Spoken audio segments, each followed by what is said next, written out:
Well, hello again. It's Rick Miracle with video number 52. A series called Freemasonry and Satanism. And what I have been doing is basically doing a book review of different books, magazines, documents, photos, material that I have studied.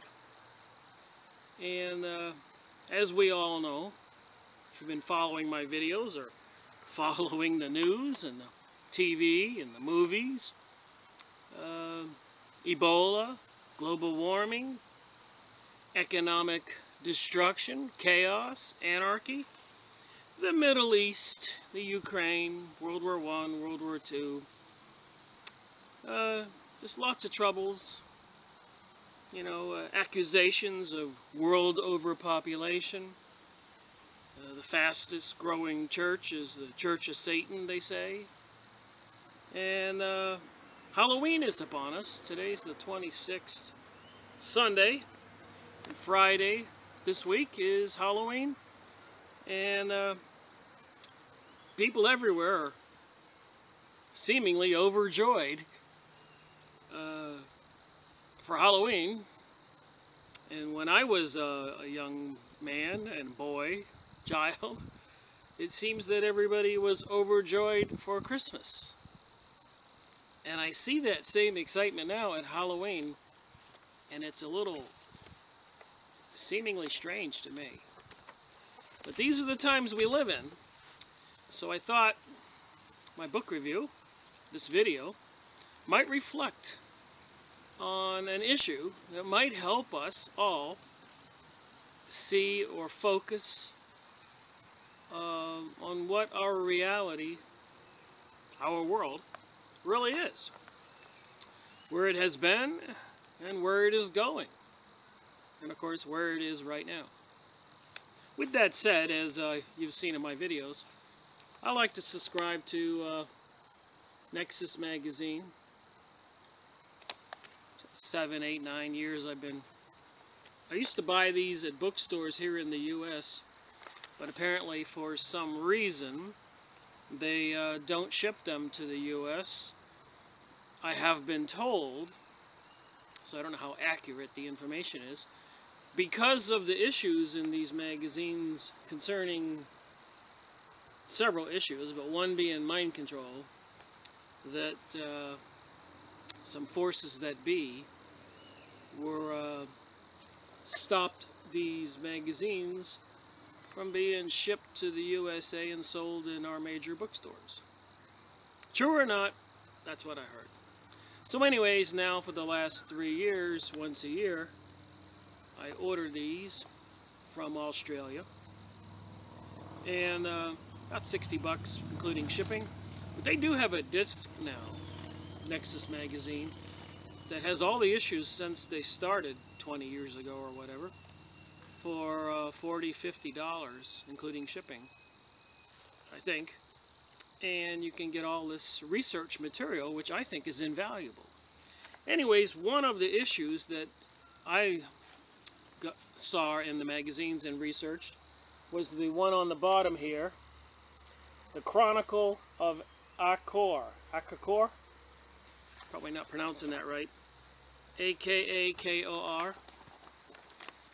See that right on the bottom? And so I read the article here, as you can see, and if you know how I do things, I highlight the material.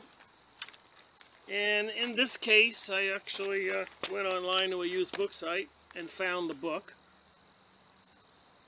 So I thought maybe if we discuss this issue, this book, this subject,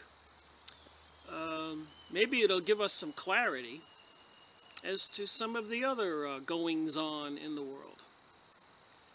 Anyways, the Chronicle of Akakor by Karl Brugger, 1976, I'm sorry. So that's not too long ago. I'll just read this short summary that's in the magazine about the book. because I thought it was fairly well written, and then I'm going to read a little bit from the book. So anyways, my highlighted materials here. The Chronicle of Akakor. In 1972, Karl Brugger, a German journalist and radio and TV correspondent, met Tanuka Nara, the white-skinned son of an Indian chieftain, and at the time the chief of the Yuga Mongula, I'm saying these wrong, I'm sure, Dhaka and Hashia Indians in South America. Brugger, a skeptic and conscientious researcher, listened to the truly incredible story that the Mezinzito told him. I guess that's the type of Indian. Like here in North Carolina we might have Cherokees. They had the Mezinzito. Anyways, reading my highlighted spotlights here. He described two great catastrophes that had devastated the earth. This is in the history of this South American Indian tribe, describing their history. And spoke of the ruler Lasha, a son of the gods who governed the South American continent, and of his relations to Egyptians, and the origin of the Incas, the arrival of the Goths, and the alliance of the Indians with 2,000 German soldiers. He spoke of a giant stone cities and subterranean settlements of the divine ancestors. So there you go. I hope you can see this is certainly on topic to Freemasonry, which have, from my previous video, and I did the New Age magazine, and if you look in the back of the Freemasonry book here,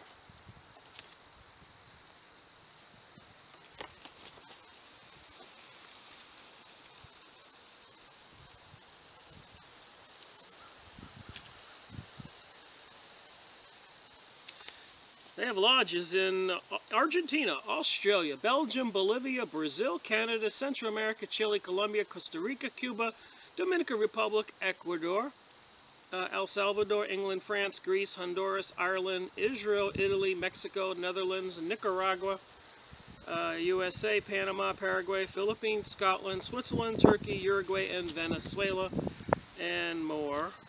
And they published these for the last 100 years, called the New Age magazine. Look at the symbols on this, the double-headed eagle, the two columns, Bowles and Jacqueline, and the draped individual there looking like a lion's feet, all Egyptian, the pyramid, liberty, equality, and fraternity, their symbol, 33 degrees like George Washington, Abraham Lincoln. Just about anybody who is anybody seems to have been a Freemason. So my video, Freemasonry and Satanism, and the Satanism, of course, would be related to the religion of the Freemasons, which is Luciferian. So anyways, what goes on back here with 2,000 German soldiers, he spoke of a giant stone cities and subterranean settlements of divine ancestors, M had known Tanuka Nara for 4 years and confirmed that the chieftain had saved the lives of 12 Brazilian officers whose airplane had crashed in the province of Acre and led them back to civilization. So this is how the police officer, who knew Karl Brugger, the author, introduced him to this particular Indian tribe that was way up the Amazon River, which they called the Black River, that extended all the way from the west coast, north border of Brazil, all the way to almost the east coast, west coast, which is Ecuador. So right up to the Andes Mountains, clean across the whole continent, is the Amazon River and its branches. i.e. called the Black River. I think I got a little picture here.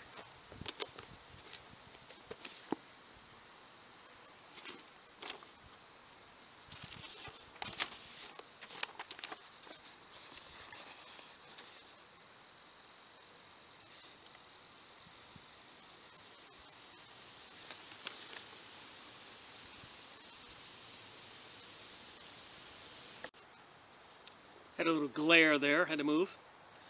Anyways, back to the Chronicle of Akakor is in 5 parts. The Book of the Jaguar deals with the colonization of the earth by the gods in the period up to the Second World Catastrophe. The Book of the Eagle comprises the time between 6,000 and 11,000 years of their own calendar and describes the arrival of the Goths. The third book, the Book of the Ant, tells about the struggle against the Spanish and the Portuguese colonists after their landing in Peru and Brazil. The fourth book, the Book of the Water Serpent, describes the arrival of the 2,000 German soldiers in Akakor and their integration with the Uga Mongulala people. I'm certain I'm saying this wrong. It also predicts a third great catastrophe. And that's, of course, the important issue we want to discuss right now. Trying to get the glare here better, vision. It's in the 5th part, it predicts a third great catastrophe. So the first great catastrophe was about, according to my research and what's in this material, 13,000 years ago.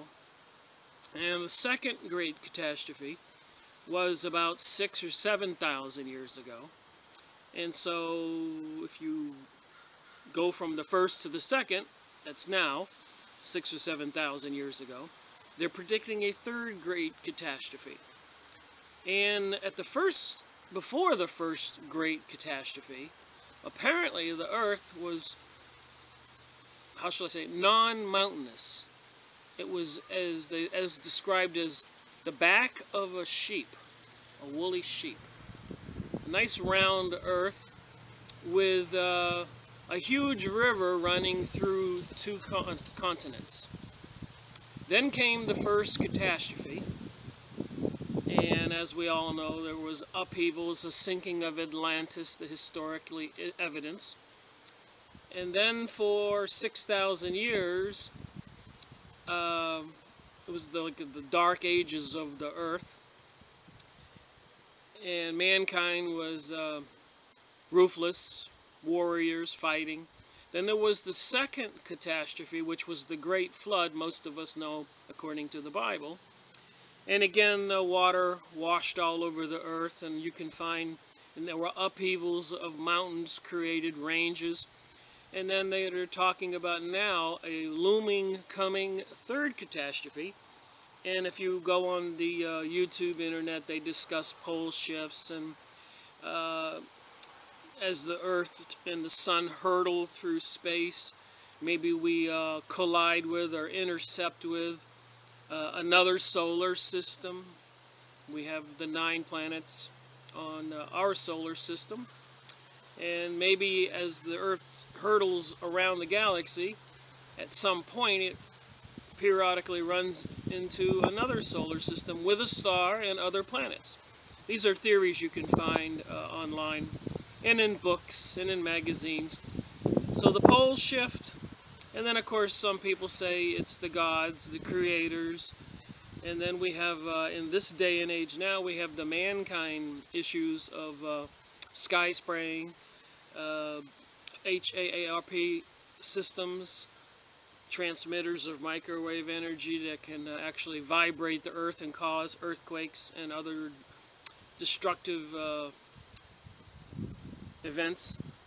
And then of course we have nuclear weapons now, and all kinds of other sophisticated technologies in mind control, and of course the ever-increasing Church of Satanism and all the Satanism on TV, even documented and witnesses blowing the whistle on sacrificing humans, and worshiping an evil god. So just a brief synopsis there what this says. So anyways, I'm reading the highlighted issues on this part only. And it describes the origin of time when my people were the only ones on the continent and the great rivers still flowed on either side, when the country was still flat and soft like a lamb's back. There you go. This is the story. This is the history of the chosen servants. In the beginning, all was chaos. Man lived like animals, without reason and without knowledge, without laws and without tilling the soil, without clothing themselves or ever covering their nakedness. They knew nothing of the secrets of nature. They lived in groups of 2 or 3. An accident had brought them together in caves and in rock crevices. They walked on all fours until the gods arrived. The gods brought the light. We do not know when all this happened, when the strangers came. It is only dimly known. A dense mystery lies over the origin of our former masters, which even the priest's knowledge cannot dispense. According to the tradition, the time must have been 3,000 years before our zero. Our zero would have been the first catastrophe. So apparently these outsiders from Earth came here when men lived more prehistoric type of living, walked on all fours or acted like animals, lived like animals. So 3,000 years before the first catastrophe on Earth, so that's 13,000 BC, according to the calendar of the white barbarians, suddenly glimmering golden ships, UFOs, appeared in the sky. Enormous blast of fire illuminated the plain. The earth shook and thundered echoed over the hills. Men bowed down in veneration before the powerful strangers who came to take possession of the earth. The strangers said their home was called Schwerta, S-C-H-W-E-R-T-A. I looked it up. It's big time in the Masonic lodges and in pagan religion.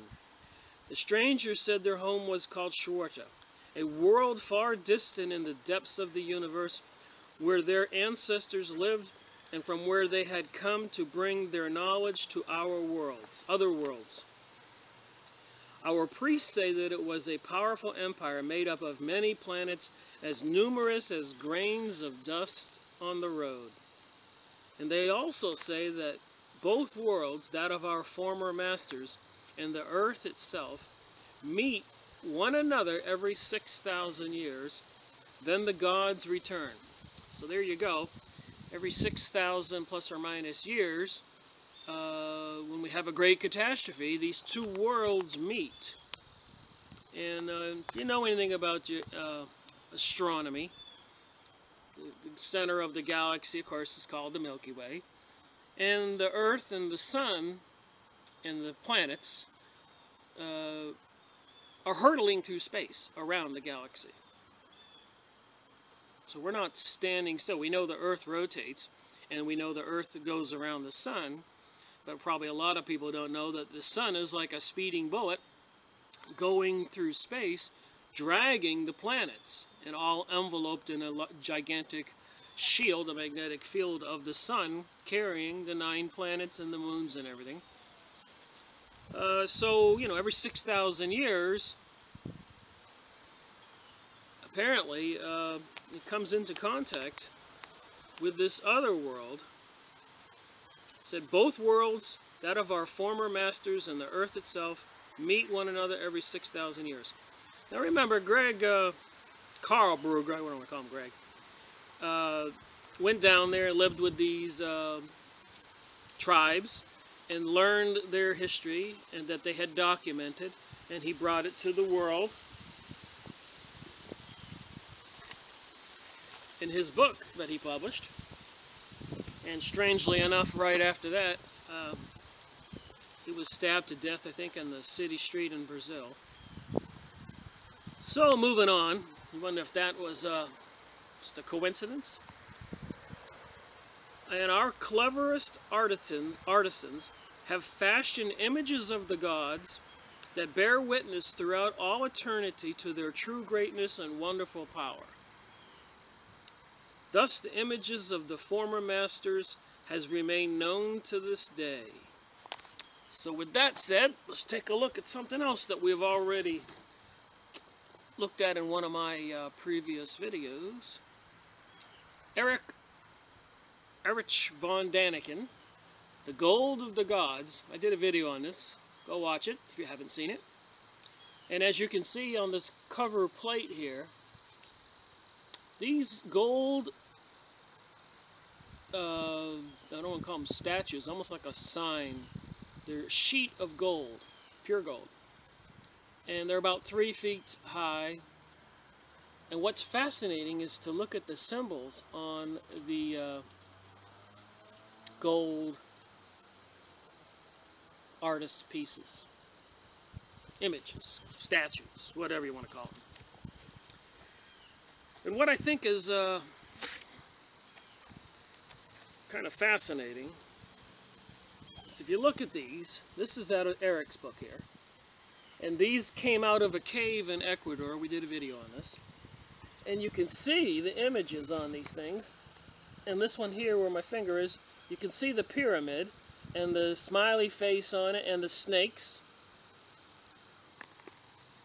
And then over here we see the pyramid, the cat, and the face on top, the snakes, and the symbols on the round piece there. My point is, again, back to Freemasonry and Satanism, and the Masonic lodges all over the world. Our dollar bill, if you go look at this image, which came out of a cave on a sheet of gold, that pyramid with the eye is the same as the pyramid on the US dollar bill.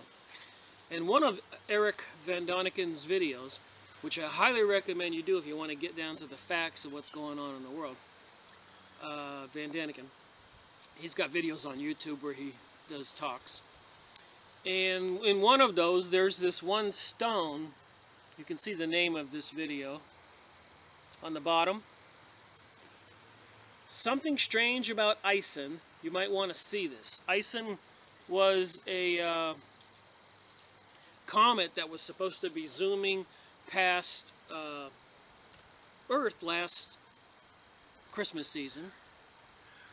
And then the one before that, a year earlier, was Comet Elenin, around the same time. So I suspect now, nope, this is October 26th, that there will be something else that NASA and everybody is going to say that is passing by Earth. My point is, this stone, which under a black light glows, and is a pyramid like on the gold plates, which is also on the dollar bill. Does anybody want to tell me that's a coincidence? And there's 13 layers on these things, and then the cap and the eye. And another fascinating thing that in Erich von Daniken's book and video is on the bottom of the stone you can see symbols and the star system Pleiades, I believe. The Pleiades system. So again, you see those symbols on the bottom of the stone. And then when you further look at some more of these gold plates in von Daniken's book, you can see the symbols.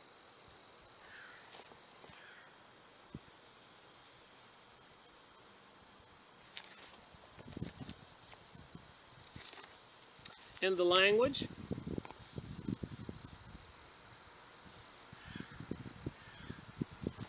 So I highly recommend you go get, I mean, you can get these books $3 or $4 on a used bookstore.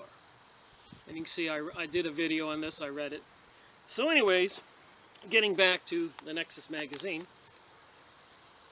now we know all the, with the symbols and gold plates and the pyramid and the eye and the characters, the letters, the language. In appearance, the strangers from Swarta hardly differed from man. They had graceful bodies and white skin. Their noble faces were framed with bluish black hair. Now remember, this is 6,000 and 12,000 years ago. A thick beard covered the upper lip and the chin. Like man, they were vulnerable creatures of flesh and blood, but the decisive sign that distinguished the ancient fathers from men were the 6 fingers on each of their hands and the 6 toes on each of their feet, and the characteristics of their divine origin.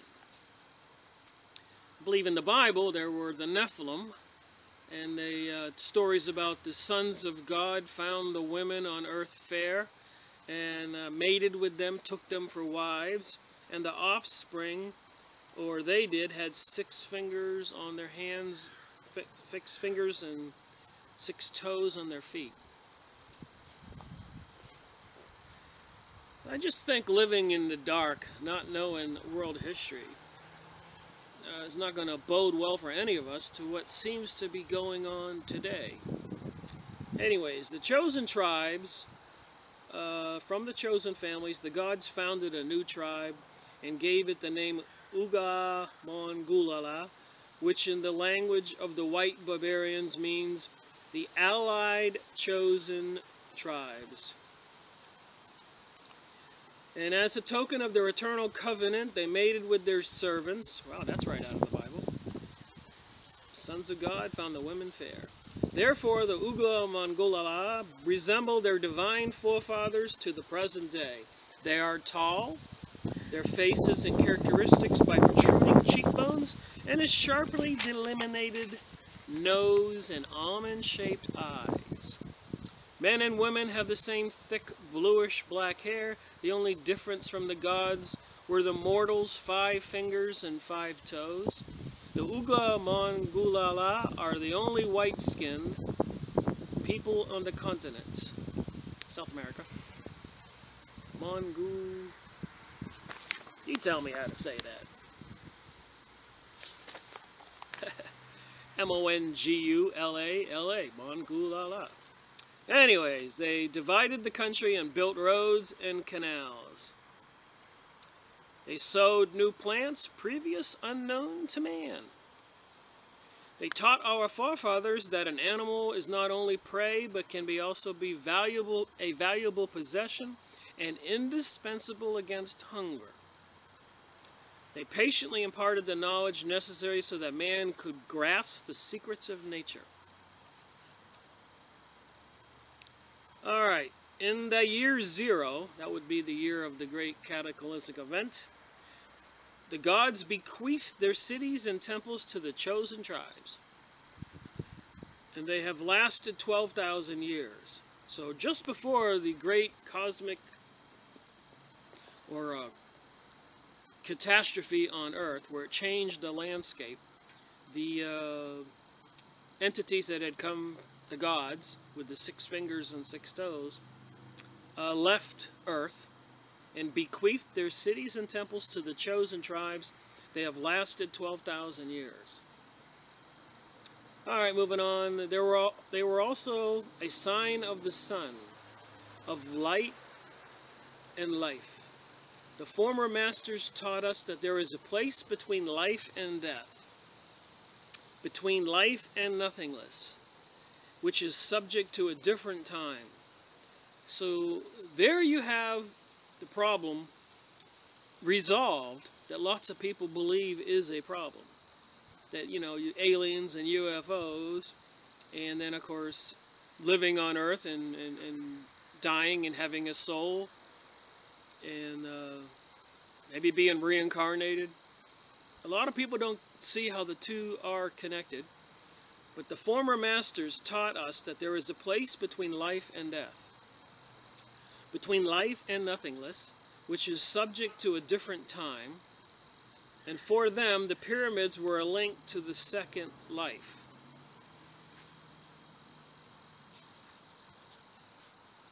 So a lot of this matches, like I said, biblical teachings of the different religions of the world. That you have a soul and you're given commandments on how to behave and treat others how you want to be treated.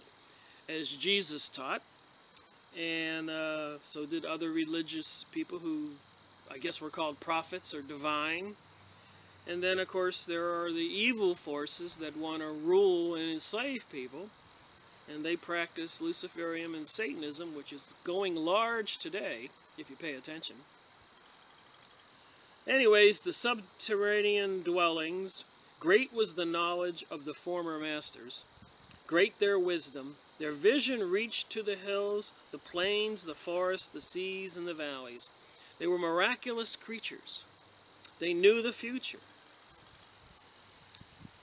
Just like we have remote viewing in my videos, and we have psychics and all this stuff, and Gene Roddenberry that I talked about in Hollywood doing meditations with the occult and getting the storyline for Star Trek. As I keep saying in my videos, it all ties together.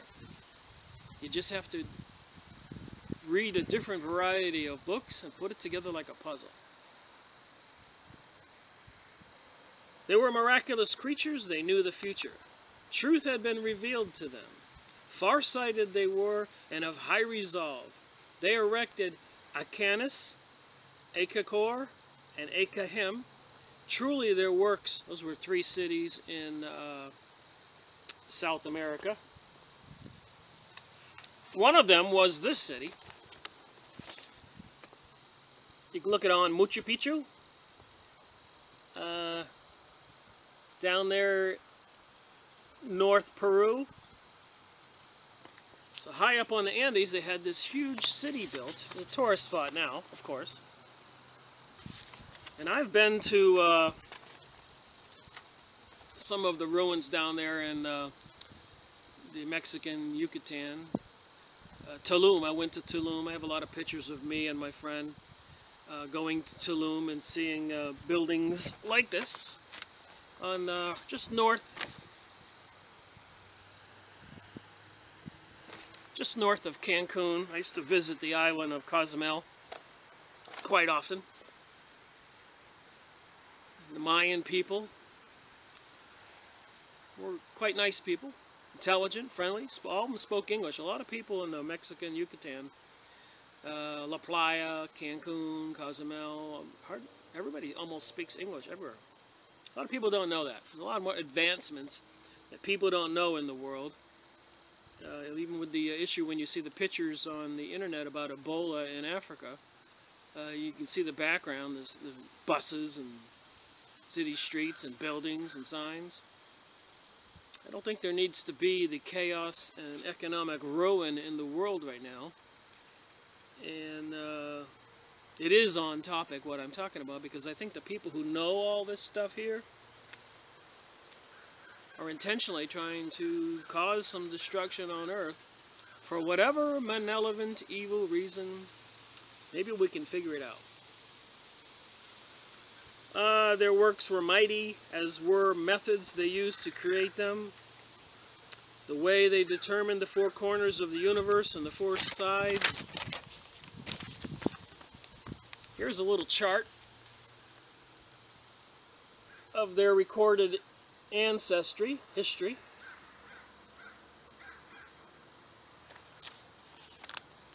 Let's see here. The calendar of the Uga Mongulala. 13,000 BC, that would be 2,000 after BC, that's now 2014. So that's 15,000 years ago, arrival of the gods and the choosing of the tribes. And then hour 0, the departure of the gods, which was 10,481 BC, and add 2,000 to that. So about 12,500 years ago, the gods in their spacecraft departed. And then 13 years later was the first great catastrophe. A lot of people know about Atlantis and the sinking of a continent between the Africa and Europe and North and South America. And then they say there was another continent off of Peru, which is now they have a place called Easter Island with all those statues of ancient beings. and there was a big continent there, Mu or something, that went down.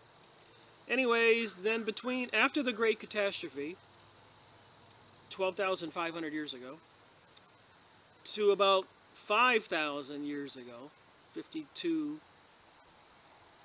almost the beginning of our current history that we know, was the years of blood. So 13,000 years, 13 to 731, 6,500 years, 7,000 years, was the years of blood. So Earth wasn't advancing or growing. Apparently the climate was very chaotic. It was either freezing or fiery furnace type weather. Anyways, then you have the second catastrophe. No, this was 6351 BC, 7,000 years ago. Destruction of Akakor in South America, around Ecuador, Peru, Brazil, north, west. Tribes retreated underground to lower Akakor. So prior to the next catastrophe, they all went underground, which, by the way, if you've been watching my videos, Sauer's book that I did, the underground cities and that they're building, the powers that be that take our tax dollars, are frantically building underground cities and tunnels and train systems all over the United States, and I suspect many other places in the world, like Pine Gap, Australia, and places in Russia and Europe and Germany. And apparently they know things that you don't know. But they're building underground facilities for themselves for, I guess, a prophesized third catastrophe. So anyways, then it was 3166, Akakor, Return of the Gods, 5,166 years ago. So 13,000 years ago they left. 6,000 years ago they returned. And then they built a new empire in South America called Lascau's Rule, construction of Machu Picchu, that we looked at. And Ofra, an empire of Samon. And then birth of the Incas, 2470 BC, which would have been about 4,500 years ago. And then the arrival of the Goths in South America. That would be 570 AD. That would have been Columbus and all the other sailors who came to North and South and Central America and the islands. That we call the arrival of the Goths. And then from 570 to 1531, there was 1,000 years of peace in South America. So I guess I was wrong on that 570, arrival of the Goths. I think that was a lot of the Asians immigrating from the Asia Pacific to South America. Okay, then you have 1,000 years of peace, 570 to 1531. Then around 1531, we have the arrival of the Spanish in Peru. There we go. So that's the history of South America. 13,000 years ago, they had the big catastrophe. 7,000 years ago, about halfway from now, they had the second one. And now they're predicting the next catastrophe. Now, every 6,500 years, plus or minus, for whatever reason, Earth and the Sun in our system comes in contact with another system, and it causes some kind of planetary catastrophe. We have 13 cities deeply hidden inside the mountains that are called the Andes. Their plan corresponds to the constellation of Schwarta. And again, I looked up Schwarta, and I found it tied to the Masonic Druids, occultic, pagan religions, of the ancient, I guess, UFOs and gods who came to Earth. Lower Akakor is the center. The city lies in a giant man-made cave. Alright, so the story continues here. The largest building is the Great Temple of the Sun, which towers above the dwellings of the priest. and their servants, the prince's palace, the lodgings of the warriors, and the modest houses of the people. In the interior of the temple are 12 entrances to the tunnels that link lower Akakor with other underground cities. This is in the Andes Mountain. They have sloping walls and a flat roof. The tunnels are large enough for 5 men walking upright. Many days are needed to reach one of the other cities. So in South America, they have all these underground cities and connecting tunnels that can take you many days to get from one city to the other. 12 of the cities, Akakor, Budo, Kish, Boda, Gundai, Tunam, Sanga, Reno, Kos, Aman, Tata, Sekon, and again I'm saying these wrong, absolutely. I don't speak their language. The light changes in accordance with the sun. Only Mu, the 13th and smallest of the cities, has high shafts reaching the surface and an enormous silver mirror that dispenses sunlight over the whole city. This is all down in South America. It's real stuff. We did that with Eric and Von Doniken's book. Spoke about those places he went to. But get the books for yourself. Read it, if we have time, in this reality, till the next great catastrophe. In emergencies, the subterranean dwellings can be sealed off from the exterior world by large mobile rock gates. Nothing is known to us about the construction of Lower Akakor. Its history is lost in the darkness of the remote past. It's like the pyramids over in Egypt, or the large stones over in Lebanon, Baalbek, and many other monuments all over the world, Stonehenge. Even the German soldiers who settled with my people were not able to unveil this mystery.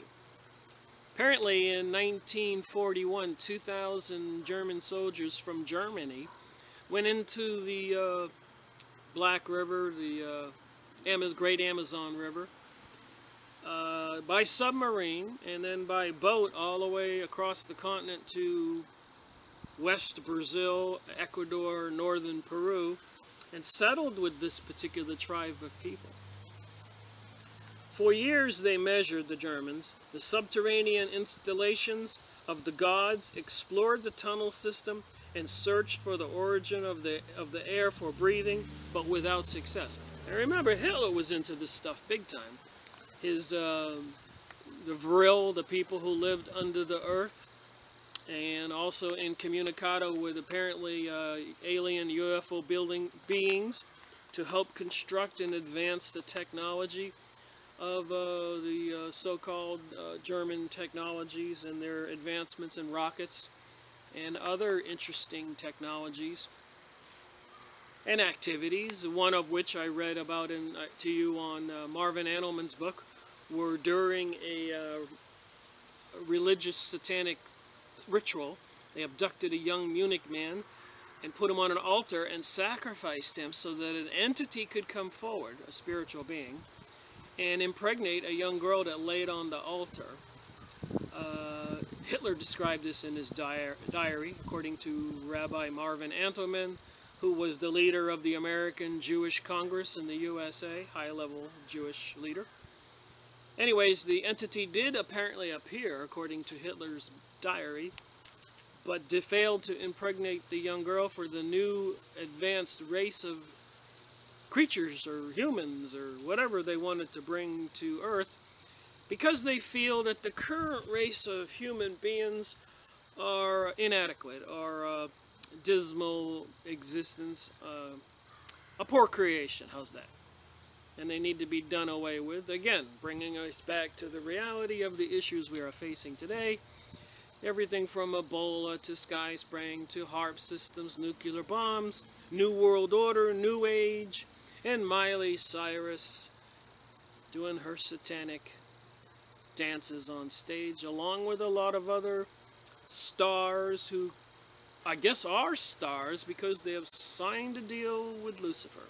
And they admitted on many interviews, and they break down in tears. And You can look this up on YouTube and see many of them saying that. So anyways, getting back to all this, which I believe is all tied together, our former masters constructed underground dwellings according to their own plans and laws that remain unknown to us. From here they ruled over a vast empire, an empire of 362 million people, as written in the Chronicle of Akakor. And the gods ruled from Akakor. They ruled over men and the earth. They had ships faster than birds' flight, ships that reached their goal without sails or oars, and by night as well as by day. They had spaceships. They had magic stones to look into the distance so they could see other cities, rivers, hills, and lakes, TVs, monitors. That brings us back to, I contemplate and think a lot. So why did they give Nikola Tesla the visions in front of his face on how to invent things in electricity? And, for thousands of years we have very little advancements in technology. And then just like the page on this book, everything shoots straight up in the last 100 years.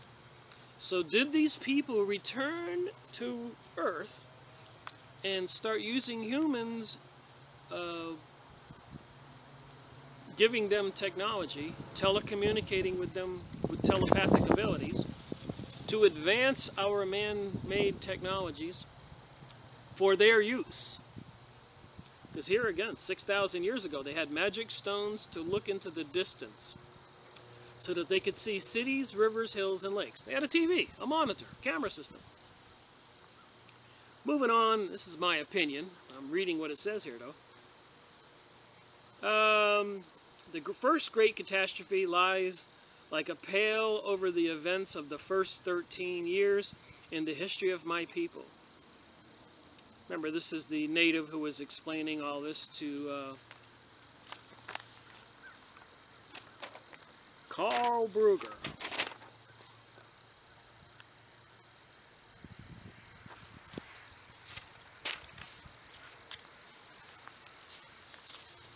And the police introduced the native to Karl because the natives had helped some Brazilian people who crashed in a plane get back to safety. It changed the life of my people in the face of the world. Nobody can imagine what happened at that time. 13 years after the departure of the former masters. So the UFO alien entities left the Earth. 13 years later, the catastrophe was enormous. Remember, this is like 15,000 years ago. And our chronicle reports it with terror. The chosen servants were fearful and terrified. They no longer saw the sun, the moon, or the stars. Hey, that's prophesied in our Bible now. Confusion and darkness erupted everywhere. Strange images passed above their heads. Resin dripped from the sky, so that would be some kind of burning material. And by twilight, men were desperate for food. They killed their own brothers. They forgot the testament of the gods. The era of blood had started. So they had the era of blood lasted almost 7,000, 6,500 years. The exact numbers are not known, so when I keep doing this, it's just plus or minus 6,500 years. From the 2 times that would have been the first one, 13,000 years ago. And then the second one would have been 6,500 years ago. And so they are saying that the next one, catastrophe, is looming.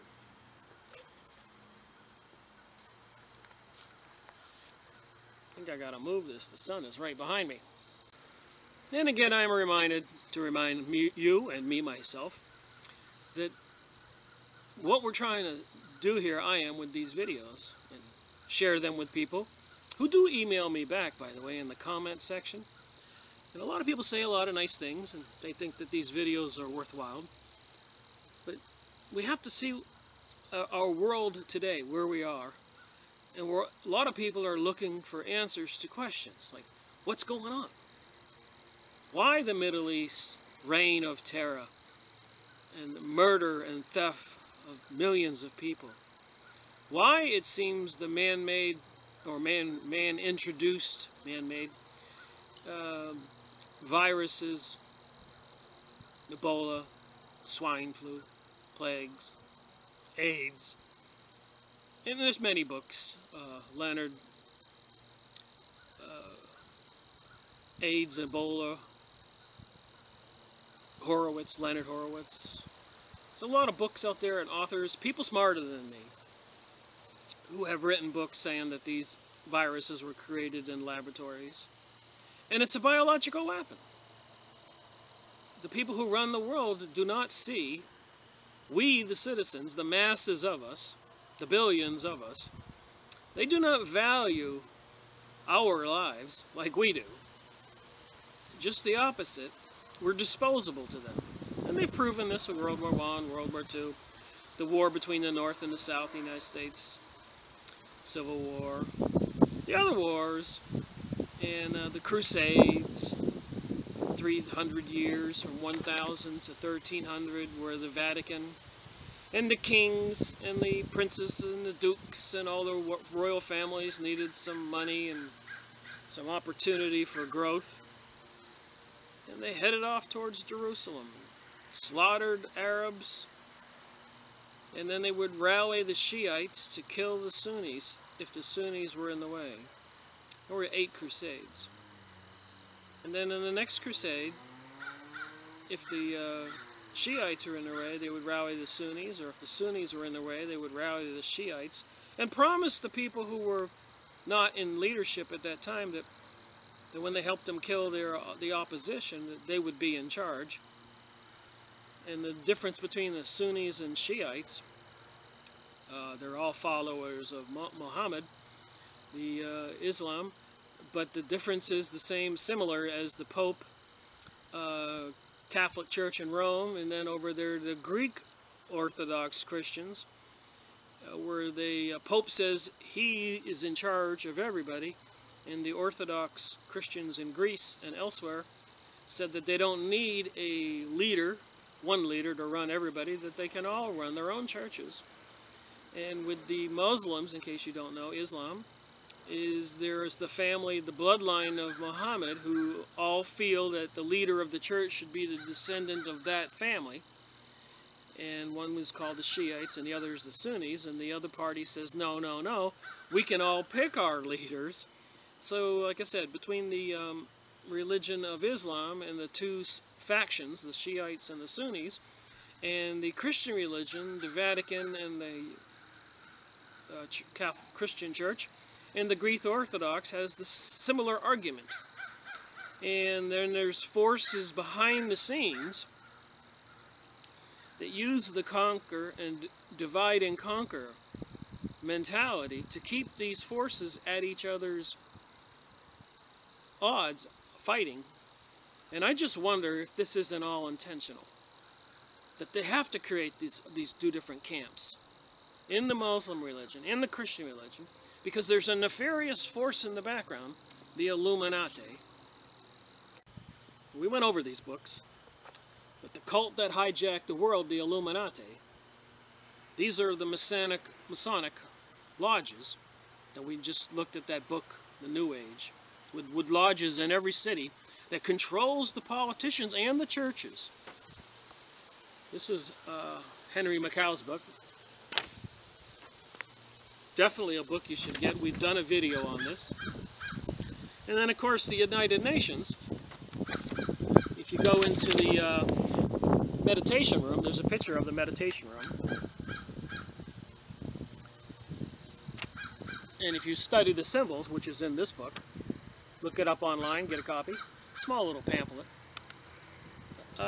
It's all, again, pagan, Illuminati, Masonic, occultic, Kabbalah, satanic symbolism.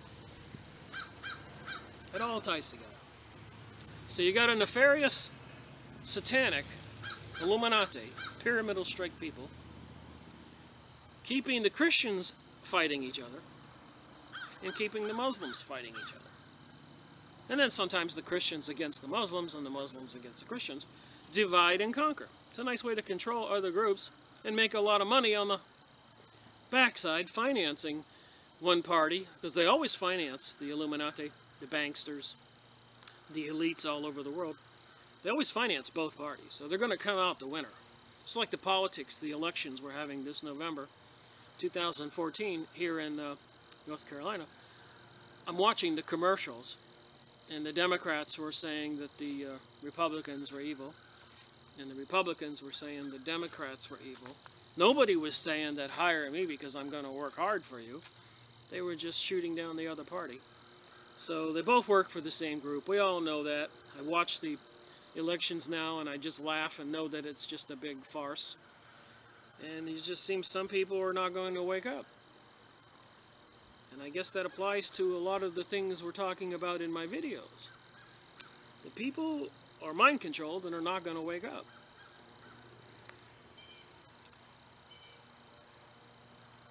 So it says here, before the hour zero, there also existed other nations of gods that were hostile to our former masters. According to the images of the great temple of the sun in Akakor, the strange creatures resembled men. They were very hairy, had reddish skin, like men, but they had 5 fingers and 5 toes. But out of their heads, out of their shoulders, grew the heads of serpents. Oh my. So they got these other entities running around. And out of their shoulders grew the heads of serpents.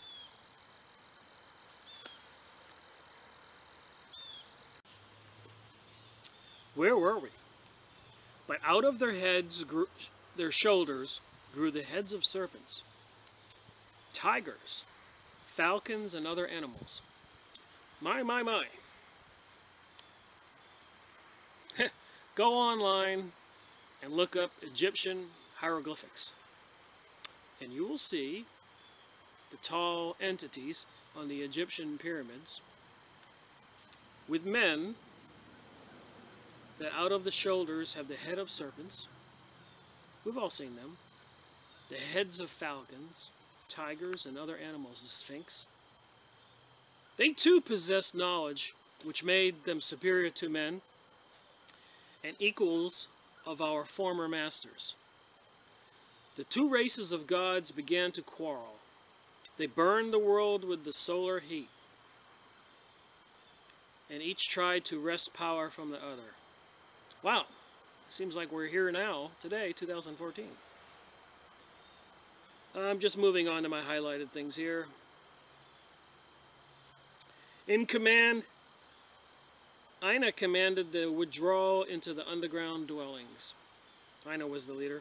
The Uga Mongulala were saved from the catastrophe because they trusted the ancient fathers. The first great catastrophe was, like I said here, 10,468 BC, so you have to add 2,000 to that. That's 12,500. According to the calendar, 12,500 years ago was the first catastrophe. The fateful year in the history of my people, after they had withdrawn into the underground dwellings of the earth. And we did a video on this already.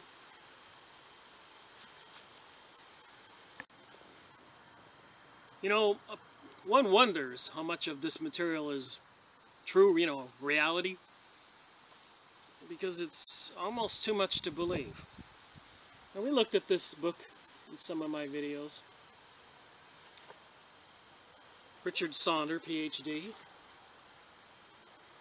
So some serious people write these books. That's why I do book reviews like this. I don't want people to believe me. It's much smarter people. There's no way I could have studied all these topics. But I can study all these books.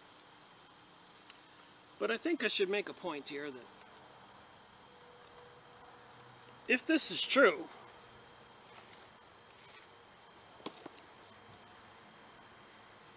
Karl Brugger's book, The Chronicles of Akakor, the dozen or so cities built in the Andes Mountains and underground,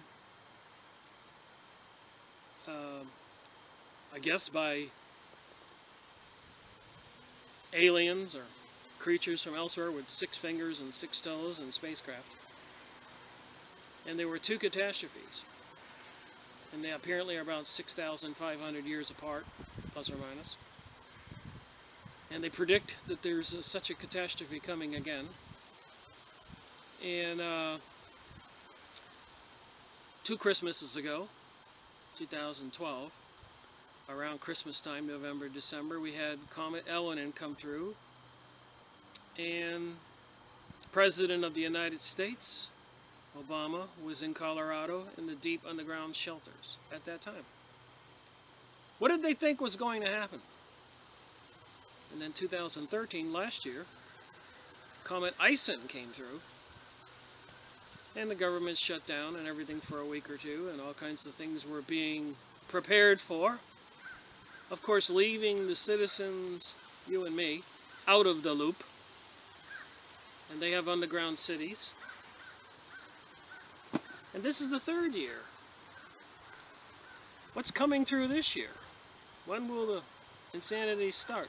When I go look on the computer, will they already have something named? Anyways, they do have underground cities. They've been doing this since the 60s or 50s.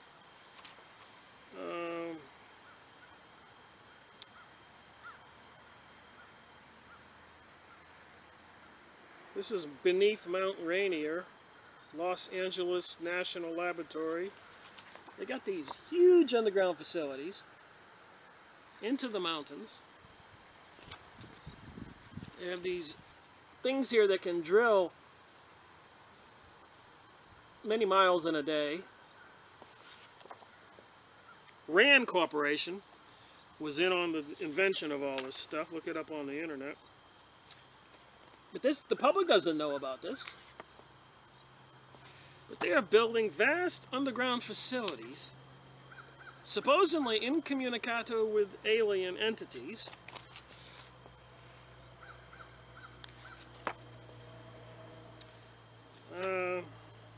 Here's an entryway. I've heard about this one.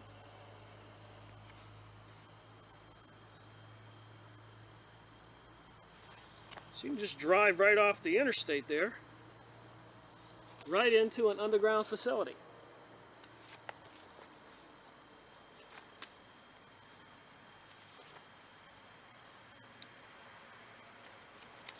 Apparently they're connected by long tubes with train systems.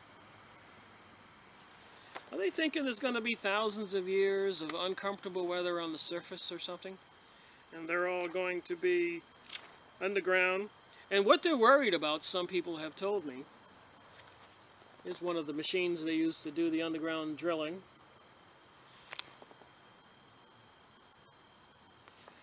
Is they can't leave us millions of people on the surface. They're afraid we'll break in and get them. So apparently they have to do away with the citizens. There's different things I've heard. So they're spending our tax dollars to provide for themselves,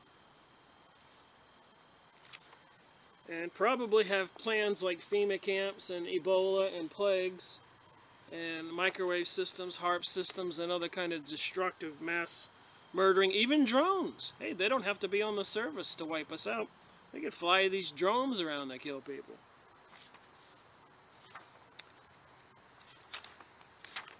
The lunar tunneler.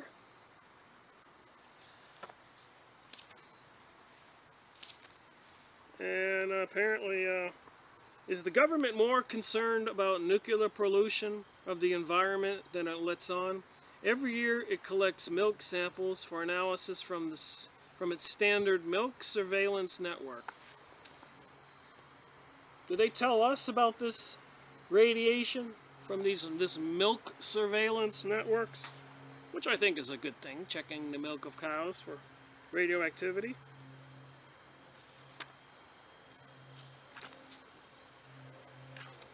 So, just more proof here that there's more going on in our reality. Get this book. So when you read other materials, you have to put the whole puzzle together. These cities they built Machu Picchu, north Peru, west Brazil, south of Ecuador, where we did Van Daniken's material. We're in the caves.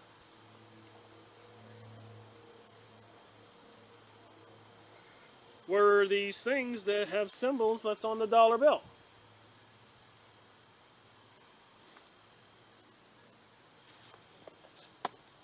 And the sun behind the eye on the dollar bill, which is the sun god, which if you go look at images of the Vatican, you'll see they have this sun symbol everywhere. Alright, so the first great catastrophe gave the surface of the earth a different shape. The course of the rivers was altered, and the heights of the mountains and the strength of the sun changed. Continents were flooded, the waters of the Great Lake flowed back into the oceans. A humid heat spread over the easterly regions of the empire. In the west, where giant mountains had surged up, people froze in the bitter cold of the high altitudes. The great catastrophe caused terrible devastation, as had been predicted by our former masters.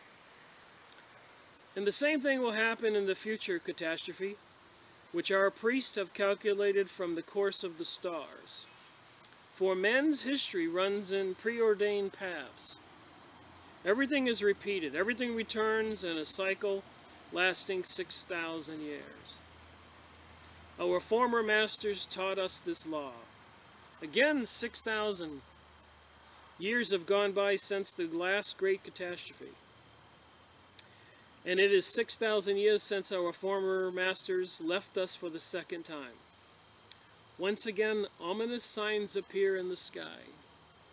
If you're paying attention at all today, we know that birds are dropping out of the sky.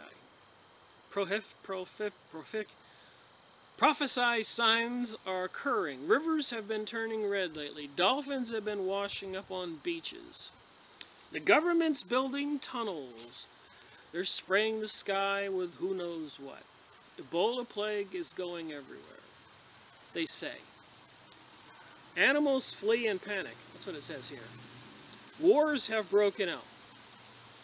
Laws are disregarded and held in contempt. While the white barbarians... Page 83 now. So I could have done this from the book. I've read the entire book, but this thing in Nexus magazine just seemed to do a quicker job of it for me.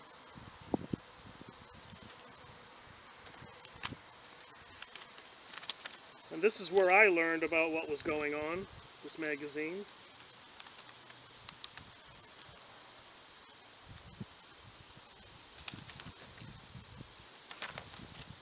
Alright, let's finish this up here.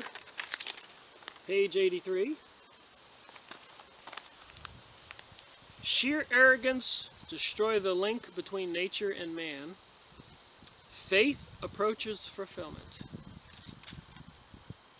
Truly, the white barbarians are a mighty people. They rule the sky, the earth, and are at the same time bird, worm, and horse. They think they are seeing the light, but nevertheless they live in darkness and are evil. That sounds like these people. The Masonic people that have all these facilities all over the planet, like a secret government in the background. They use the elected politicians as the faces. That's what the people see. That's to appease the people. You think you're picking your leader. You're not. They control the Republican Party, the Democratic Party, and in the other countries they're called different names, but they always control both sides. So whoever wins, these people win.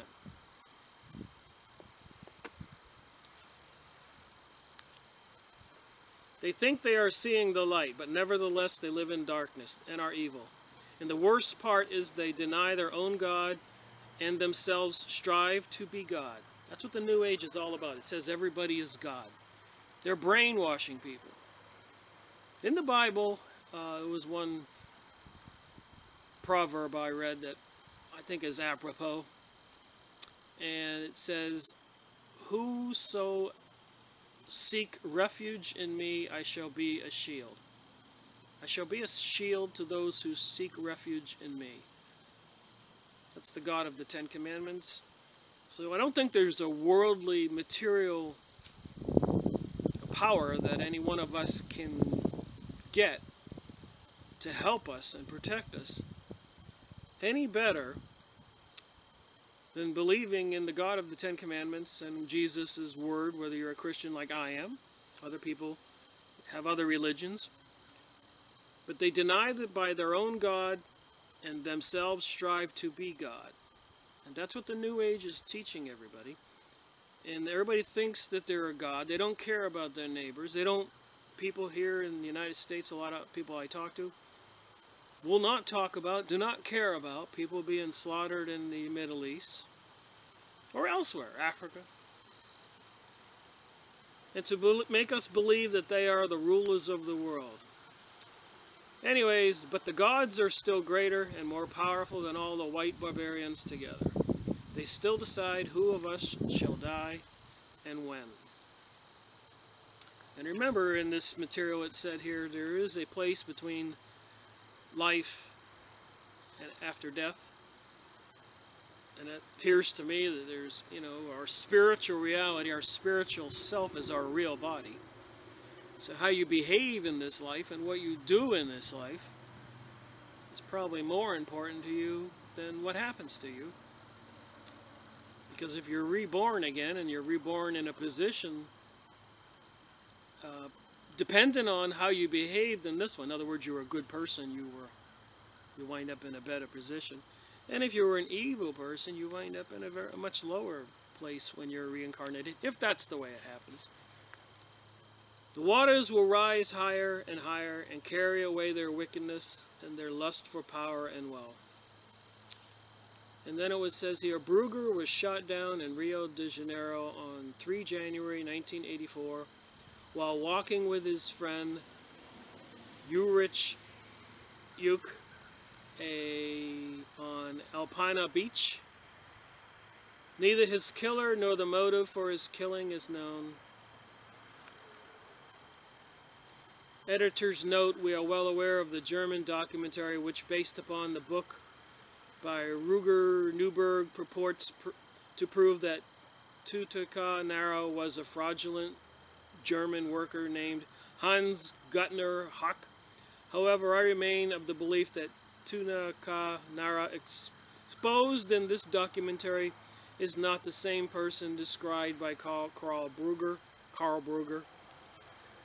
The Chronicle of Akakor is out of print, and I say go to a used book site. With that said, I got some more stuff here, and it just so happens something right here will prove my point in this magazine. But notice that eagle's right here, this eagle, see it? Or wings with the sun disk, see it? And if you look on the Egyptian hieroglyphics, you will see the sun with the wings, the winged sun. And it says occult, knowledge, and truth. So somebody here is trying to sell an announcement for genuine seekers only.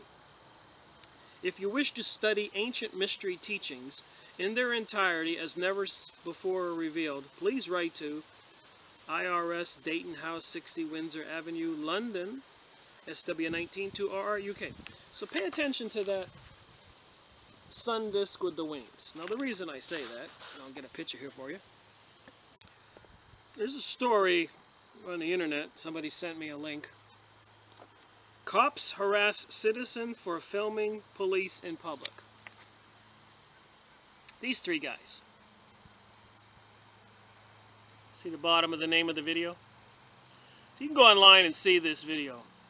So apparently if you watch the video, which I did, these guys in the streets of right outside a major city in California pulled up in SWAT gear, like this guy, you see his vest, and we're doing an exercise, and this guy standing on the street corner took his cell phone, was taking a video And they approached him quite threateningly. And then you can watch the video yourself. And it's not illegal to video anything.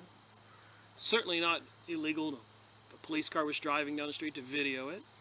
We still have free speech, and I suppose free videoing rights. Free right to think.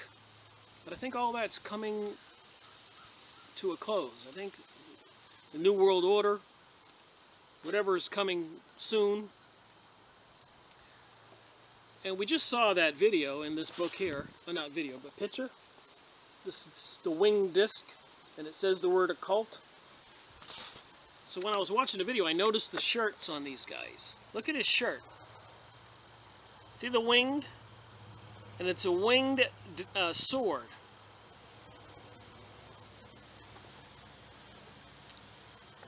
I thought that was rather interesting.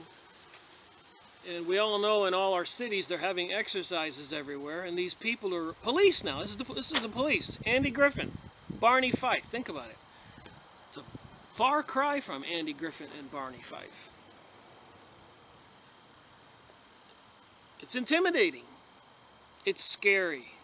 They're buying hollow point bullets, according to the press releases. Look it up on the internet. Even the post office. And so I don't want to get rambling on here, but we did see a little bit about the history of the planet and the wars and the mayhem. But look at the winged sword on these police. And remember, the winged disc is a cult. See it up there? Go on the Egyptian hieroglyphics. They have the winged creatures everywhere. Why are the police arming up, gearing up, and having occult symbols on their uniforms?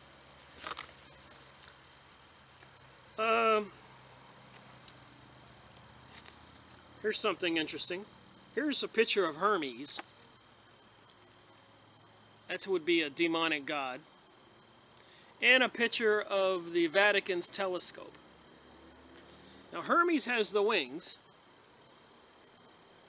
and he's usually depicted carrying a sword. And he is the demonic god. These police officers have the wings and the sword. I'm making a point here. The Vatican has a telescope in Arizona, USA. Its name, the Vatican named its new telescope Lucifer. This says it's from a link called Forbidden Knowledge. And there's Hermes over there on the side with his wings, and he's usually, I think there's a sword in this picture if you can make it out. He usually has a sword with him too. Okay, here's Hermes again, and he does have the sword. And this is in the Vatican picture.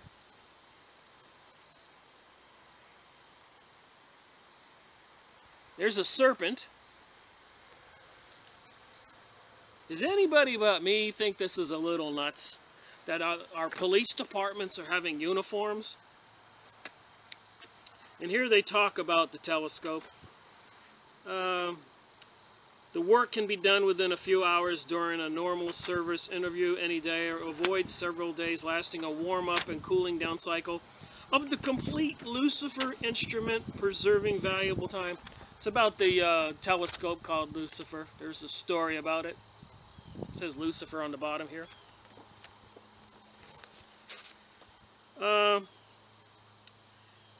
Lucifer project. Out of the abyss. So the Vatican's Lucifer telescope. And there's the alien. So the Lucifer project. The Exo-Vatican UFO spaceships. Remember on the Chronicle of Akakor, these aliens with 6 fingers and 6 toes came here and built the underground cities and were the god of the Peruvian, Ecuadorian, gold 3-foot high statues with, interestingly enough, stones found with the Pleiades star system on the bottom, the all-seeing eye. And if you want to know what their language looks like,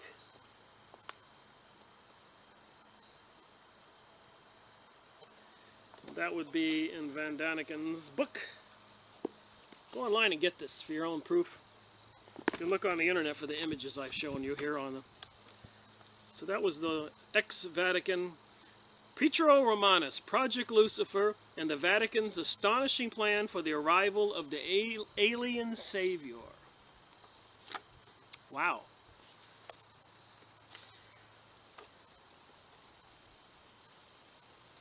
So can you see how the Chronicle of Akakor fits in with all this? Underground cities, SWAT teams with Hermes wings and swords.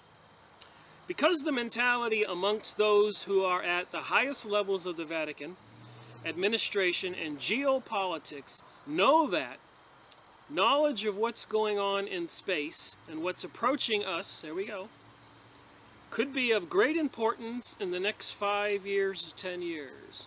Remember, I said Comet Elenin came through in 2012, supposedly the Mayan end of the world. In 2013 it was Comet Ison, and we don't know what they're going to... I haven't seen. Of course I haven't looked.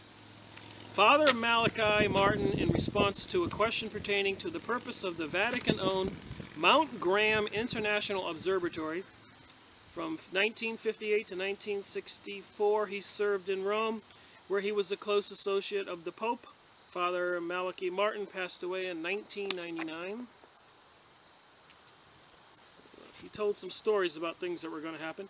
And why during these religious ceremonies at the Vatican and elsewhere do these guys wear hoods like the KKK? There's a cross in the background there on the top. And of course, here was the ceremony when when Hitler came to power. This guy was Pope, and had a big religious ceremony. Parcelli, on his coronation day, March 12, 1939, on the eve of World War II.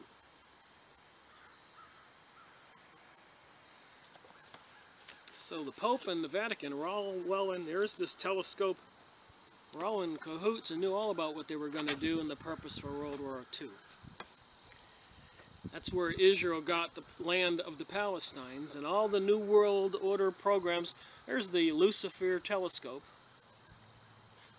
Why would they name a telescope Lucifer? What's going on in our galaxy or this galaxy? What's going to collide?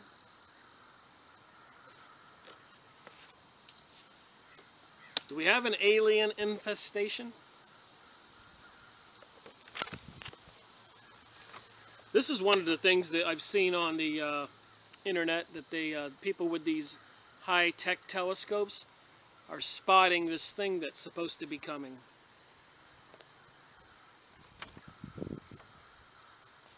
You can find it, look on the internet. Anyways, it's quite a sophisticated telescope. Lucifer. I told a friend of mine who goes to church a lot, and I told him I named a telescope Lucifer, and he goes, why would they do that? Here's Hermes again with the wings in this picture on the Lucifer telescope image site. And University of Arizona, Vatican, and Jesuits named the new telescope Lucifer. And the new Pope is a Jesuit. And for those of you who do not know this, they are the military arm of the Vatican. They do the fighting and the assassinations. And according to the new Pope who took over when the other Pope resigned recently, the same day that the lightning hit the Vatican building. Lightning hit the Vatican building when this guy resigned. And the new Pope is a Jesuit, which is the Black Pope, which is the military arm of the Vatican. What is the Vatican up to? What are they going to? Why did they put the military in charge at these times, these days, and have a telescope named Lucifer? And of course, police with Hermes wings and swords. And here's a picture of a couple jets escorting a UFO. somebody took. And here's old Lucifer, the telescope again. And in the bottom basement of the Vatican, they have Lucifer riding a horse with wings and a sword, it seems like. Why would they have a special room for the Lucifer in the bottom of the basement? The Mount Graham Vatican Lucifer Telescope, Arizona. And this here is the Pope at the Vatican. And look at that background design they made. Now, does that not look like Halloween itself? Hell itself?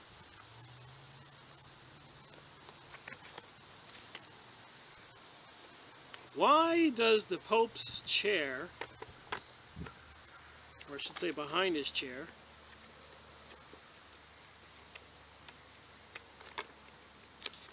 have a upside down cross? And why do their hats look like fish heads?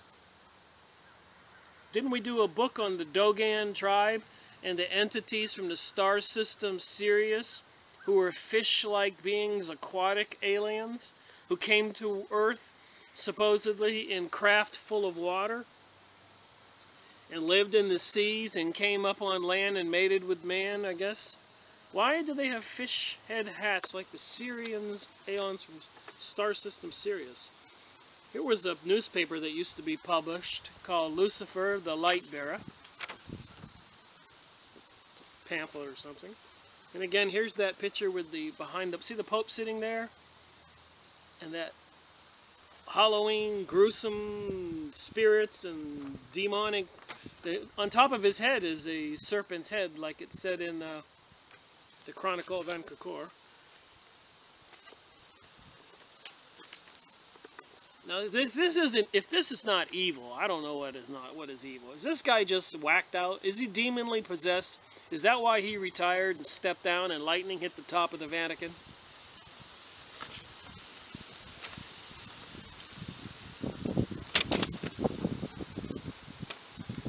Tell me, Master, what shall I do next? Look at the horns on that guy's head. Some people come up with some pretty interesting art. The Jesuits rule. Remember, these are the military arm of the Vatican. For years, they're the military, they're the warriors, they're the assassins. The Pope, the Black Pope, is now in charge. And this guy just thinks he looks really cool. This is the guy that tells the Pope and the Illuminati people what to do, I suppose. And then we got Hermes being, or Lucifer, being cast out of heaven with the wings and the sword, which is on the shirts of those police officers in California. The wings and the sword. And another gruesome picture. Interestingly enough, this star is the same star of the Israeli flag with the two blue stripes. The Star of David. And there's Lucifer with the horns in the Israeli flag. Why would they choose that Star of David, which was a magic ring, by the way, that he could use to call forth demons? And here we got the Pope doing the devil sign. No wonder he stepped down. If you're going to do the devil sign, you ought to do it in secret. But apparently the devil was coming out of the closet. And that's why the rainbow agenda, the gay agenda, is trying to be forced on the people. They want people to be abhorrent, to do things abhorrent to God, to reject God, Jesus, God, whatever religion you have. And they want people to be joining. Look at the stars all over the place. The horns, the fire. There certainly is a celestial battle. And when the Vatican has a telescope named Lucifer, I don't even think I have to argue about this. This was in the news the day that the Pope stepped down, announced that he was stepping down. Lightning hit the Vatican. Vatican struck by lightning hours after Pope stands down. 12 February 2013.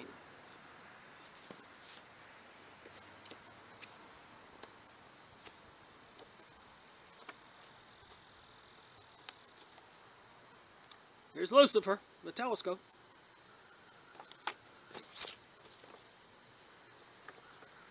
The fish head pope with the upside down cross. Some people say these are end times. Makes one ponder. Telescopes.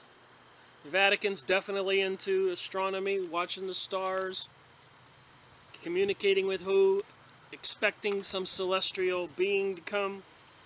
And back then over there, like I said, in South America with the pyramids, they had observatories also. Had the alien beings apparently come build all those underground caves.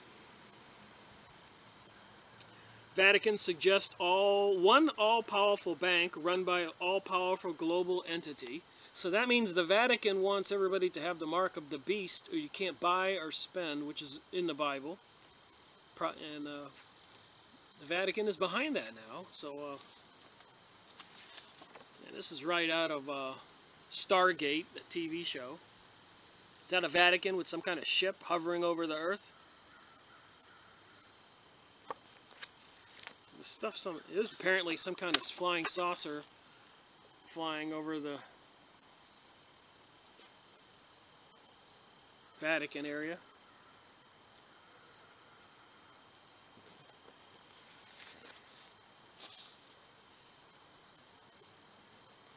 There's an obelisk, the Vatican.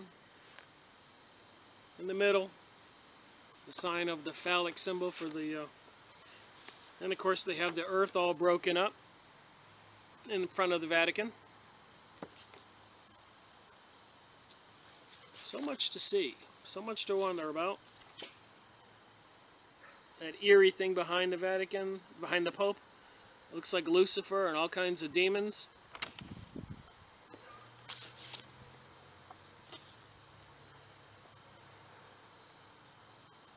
Lucifer and the flames.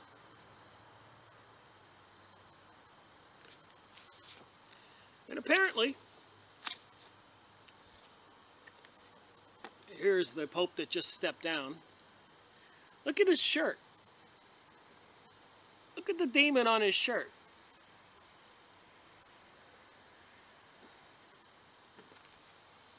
That's one scary looking man.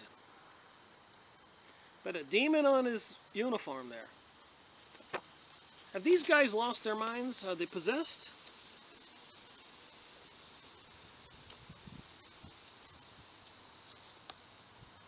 The celestial battle. There's the Lucifer, Hermes, with his wings. Where are the police departments? Here's the Star David on a Costa Rican stamp. We know that they took over Costa Rica, killed the presidents in Central South America when they didn't need them or they wouldn't comply. Here's a crop circle, or, you know, crop circle. And, you know, the Masonic Lodge has 32 degrees, 33. So yes, I counted the circles and there's 32. Makes you wonder about crop circles. Again, Hermes, Lucifer, telescope. Look at the crown there on this picture on the top left. You'll see the swords and the crown and the keys. And again, what do the aliens have to do with the Vatican?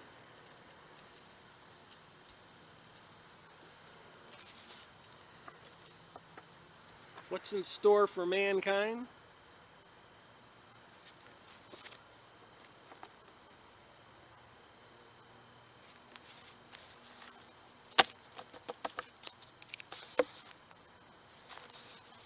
Well, so what I thought I'd do to end this video is just to read a little bit from the book. And I put a couple tabs in it. So we'll just do a little scooting through this book. About those, if huge underground facilities in South America.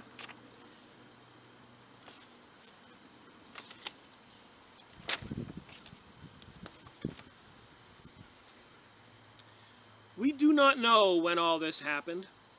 Where the strangers came from is only dimly known. A dense mystery lies over the origin of our former masters, which even the priest knowledge cannot disperse. According to tradition, the time must have been about 3,000 years before our zero, 13,000 BC. So that's almost 15,000 years ago. According to the calendar of the white barbarians, suddenly glimmering golden ships appeared in the sky. Enormous blast of fire illuminated the plain. The earth shook and thunder echoed over the hills.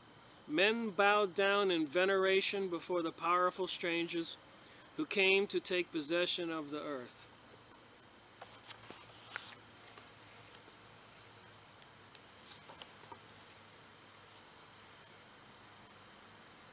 Makes you wonder how all this UFO alien stuff is tied together. The strangers said their home was called Schwarta, a world far distant in the depths of the universe, where their ancestors lived and from where they had come to bring their knowledge to other worlds. Our priests say that this was a powerful empire made up of many planets as numerous as grains of dust on the road. And they also say that both worlds, that our former masters and the earth itself meet one another every 6,000 years. Then the gods return. Well, we did this video not too long ago on this book, Night Siege, and from 82 to 83, there were sightings all over the Hudson Valley. Go look at my video. I don't know what number it was. But it's Dr. Alan Hynek, Philip Umbergerl, or Bob Pratt.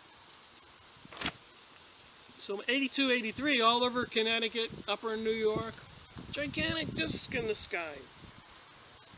Whole highways, interstates, people would pull over. Everybody had their pointing at the sky. And for 83 and 82, I think 84, I'll read you one paragraph. The craft came to a stop. The different colored lights seemed to go off, and just the white lights seemed to stay on. It was hovering a bit. It was just there looking like it was observing us as we were observing it. Get this book. So from 1983 to 84, hundreds, Night Siege, for 2 years. These UFO craft were all over Connecticut and northern New York.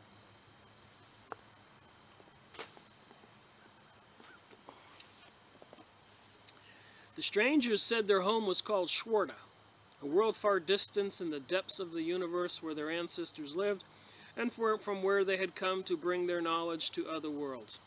Well, of course, I looked up Schwarta, and the first thing that popped up was Illuminati Freemasonic pagan sites. So apparently the Illuminati, the Freemasonry, and all those people know about this stuff. But you're not supposed to know. The first great catastrophe, the year 10468 BC, 12,500 years ago, according to the calendar of the white barbarians, is a faithful year in the history of my people. After they had withdrawn into the underground dwellings, the earth was visited by the greatest catastrophe in memory. So the aliens came, built the underground dwellings, and all the people went under there that were escorted by the aliens. It even exceeded the second great catastrophe, 6,000 years later. So the first one was really bad, and the second one with the great Noah's flood and all that was not so bad. When the waters of the great river flowed upstream, the first great catastrophe destroyed the empire of our former masters and brought death to millions of people. So could that have been the period of Atlantis? This is how the account of how men perished, what happened on earth, and who made it tremble. Who made the stars dance? Who made the waters surge forth from the rocks? Numerous were the scourges visited on man. He was subject to various ordeals. It was terribly cold, and an icy wind blew over the earth. It was terribly hot, and the people were burned by their own breath. Men and animals fled in panic. Desperately they ran hither and thither. They tried to climb the trees, but the trees rejected them. They tried to reach the caves, yet the caves crumbled and buried them. The bottom was flung to the top, and the top sank to the depths. The sound and flurry of the gods would not finish. Even the underground shelters began to tremble. Makes you wonder about these guys that are taking all our tax dollars for the last 50 years and building underground facilities for something that they think is going to happen. What if they read this book?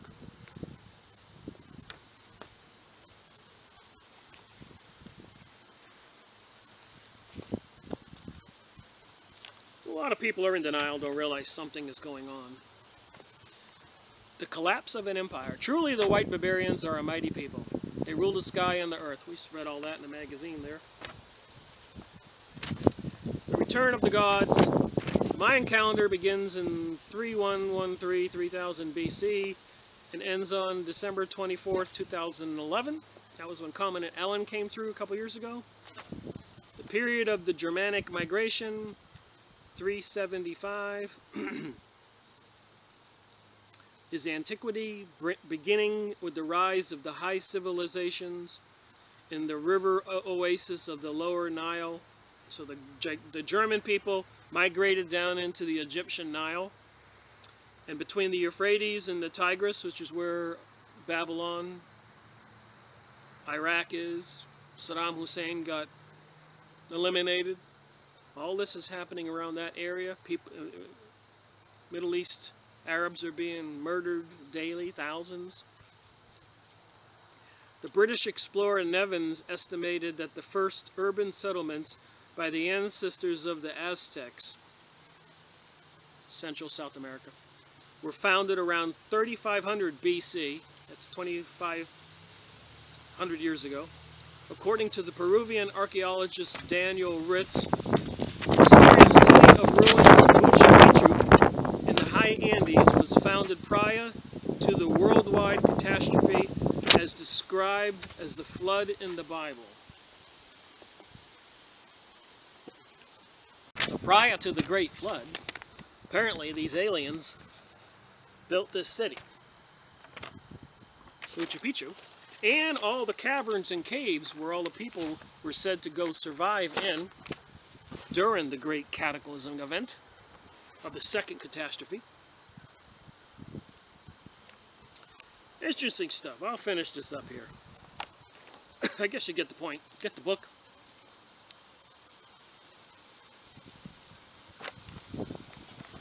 There was one thing I wanted to show you before I end this.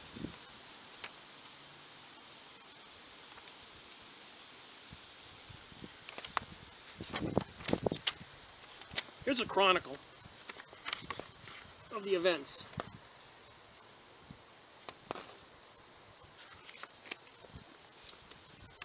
So, anyways, the chronological table.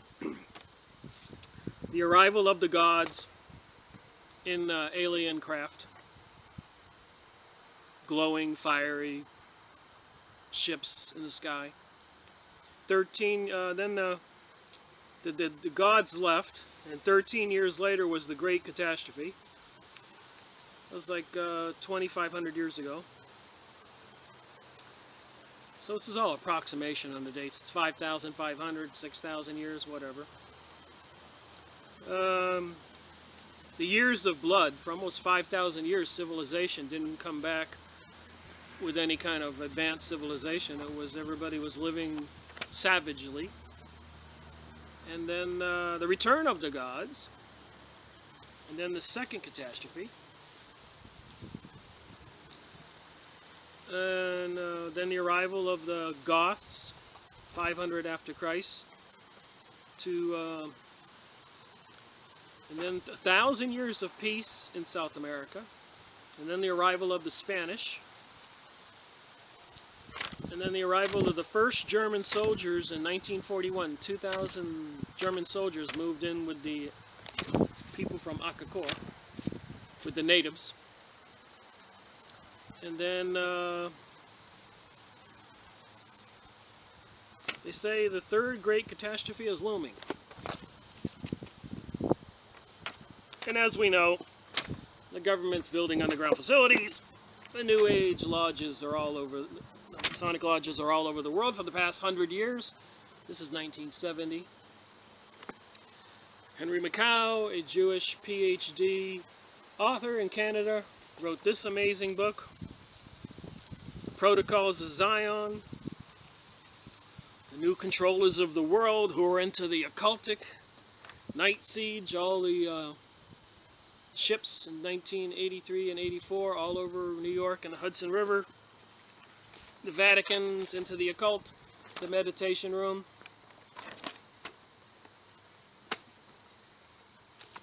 One last thing, you might find this fascinating. The evilest man, they say,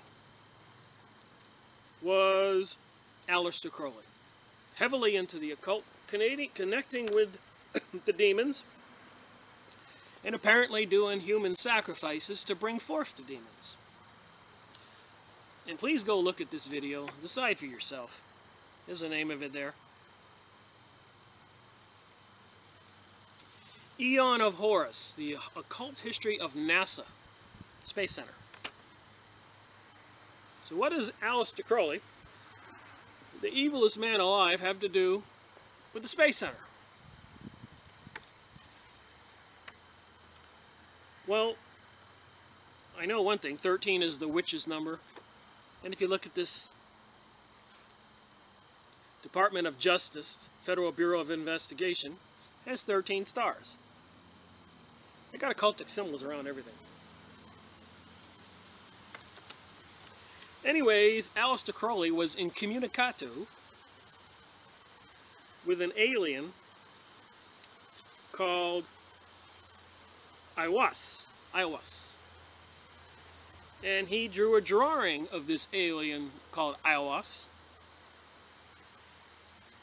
And that he was in communication with, at the wickedest man alive that worships Lucifer. And there's a picture of what he drew.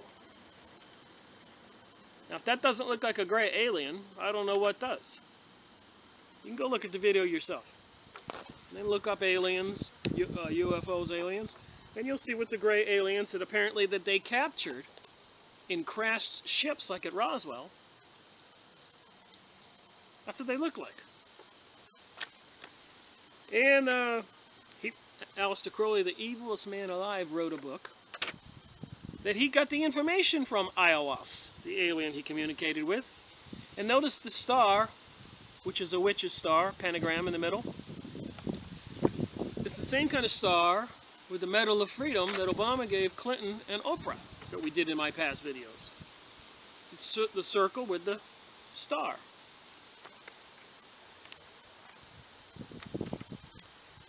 Crop circles. They've been going on for 100 years. Did you know that?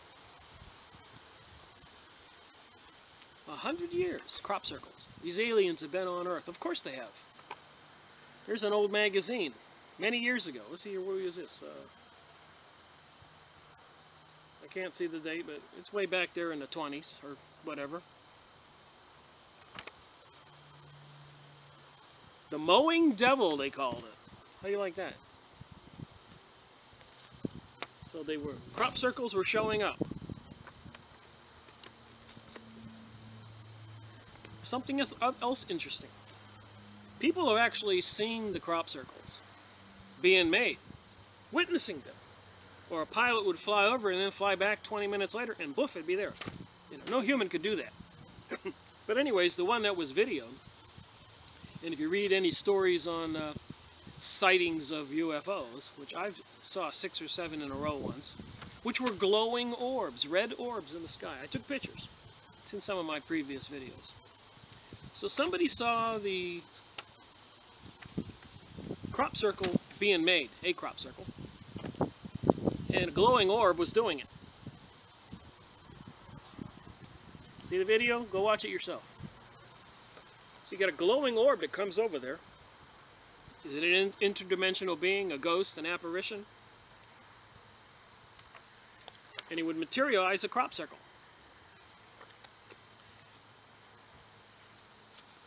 The U.S. NASA sent something in space, the white one, which was a metal plate with those symbols on it, showing information about a man. See the man picture in it? And other details, scientific data. And a crop circle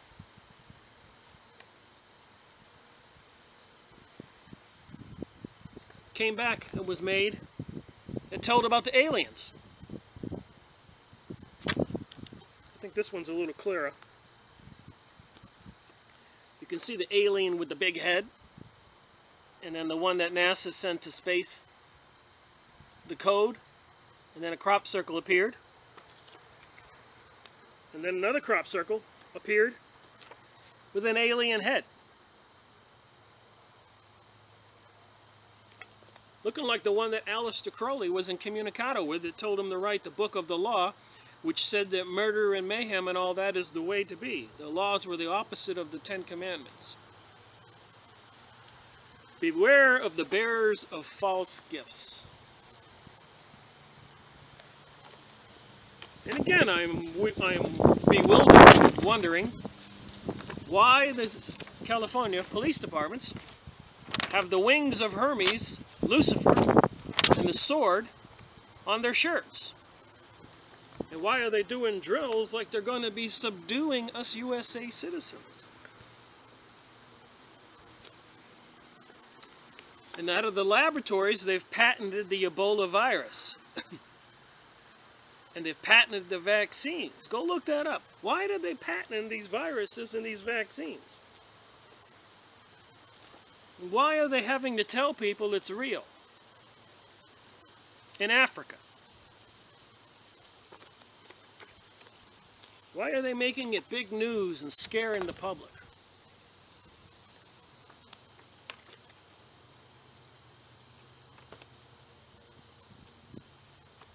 You think they're trying to scare people? Look at the drivers of the ambulance in the suits. Are they trying to freak people out, use fear? Did they introduce this Ebola into Africa to kill people, to scare people, to bring about the New World Order? That's what a lot of people think. Fearbola. An airborne disease that spreads through conversation, entering your brain through your ears. Fearbola is so contagious that some victims have contracted it by simply seeing images and videos about Ebola. You think they're doing mind control? I thought about this. If they want to bring about a revolution and turn the United States into a communist nation and make everybody stay home while they went and arrested everybody who's in the know, this Ebola would be a really good tool. And if they wanted to turn it into a paper currency, not a paper, but a card currency or a 666 mark of the beast, so people wouldn't use money, they would say you could catch Ebola by touching money, because everybody touches money. So they got Ebola in some countries and not in other countries.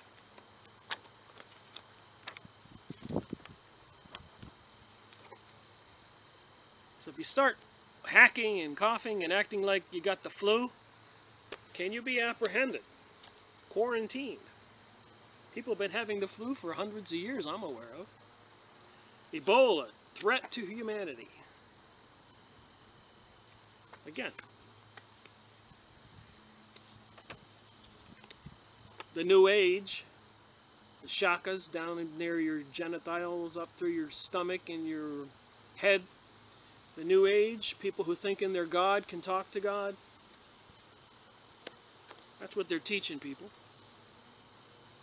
Then they say you can't get Ebola through water, through food, or through the air.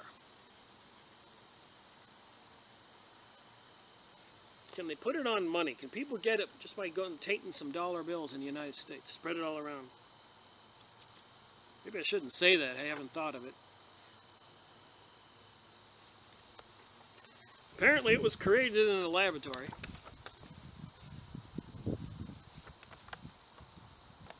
This is 2007. They've tried the swine flu scare. 2008, remember that? Looks like the symbol they use there for the Olympics. Politicians wanting to take control of the country are using Ebola. Man, I could get everybody just to surrender. They could do the revolution with this thing. People in Africa are wearing hats. Ebola is real. Whoever heard of such a thing? Is it real or not? Here's some of these aliens, a picture I took when I went to Roswell, New Mexico myself. Don't those look like Aleister Crowley's creatures?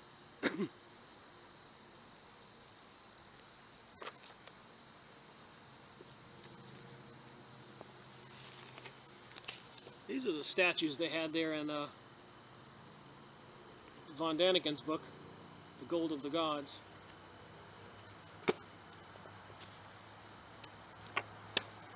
Crimea is a river. Is Ebola hurting the Dems? Well, the Dems are going to blame the Republicans, and the Republicans are going to blame the Dems, and all the people are going to take sides and get into an argument that's foolish. Curious George and the Ebola virus, even on The Simpsons.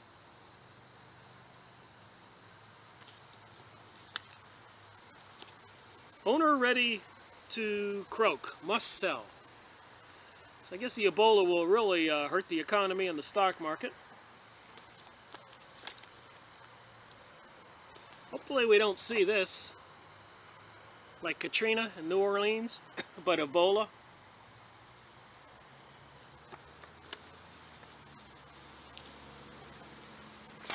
We got government organizations, CDC. Are they doing any good, or are they trying to create this whole fabricated New World Order?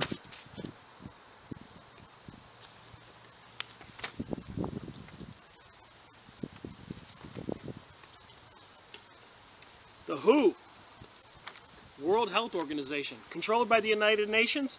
Go look it up. Controlled by the Council of Foreign Relations, controlled by the Illuminati, who thinks there's too many people on the planet and want to get rid of about 6 billion. You trust them to take care of your Ebola problems and other problems? Look at this thing here. No need to close the border. It's not going to reach us here.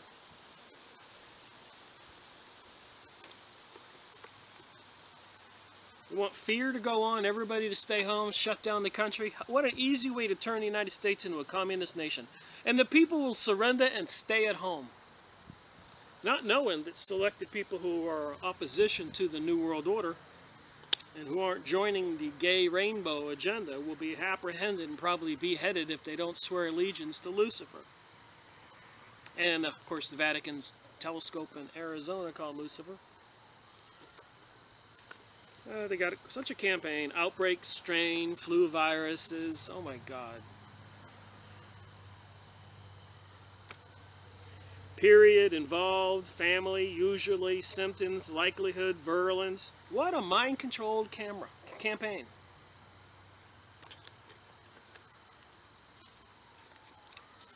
If you didn't know it, they're telling you now, Ebola is real.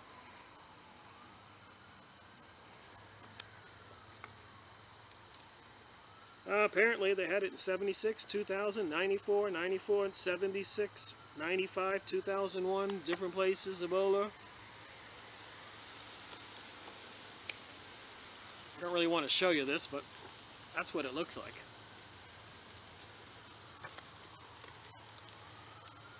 Somebody thinks this is what's coming. There's a picture of the United States.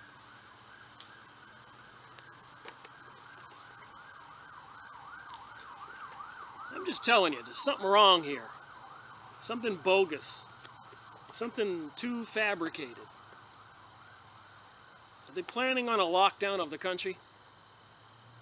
How else would they bring about the New World Order and getting the United States people to surrender? Shut down the stock market, shut down the nations, can't deliver food, semi-tractor trailers. Nobody's going to go anywhere.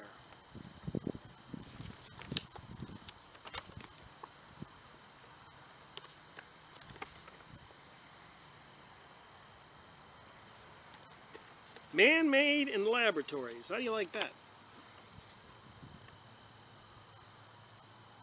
Took them years to perfect this stuff.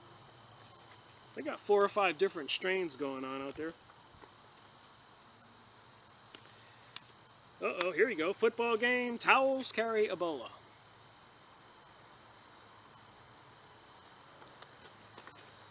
Hopefully you don't see this in your neighborhood.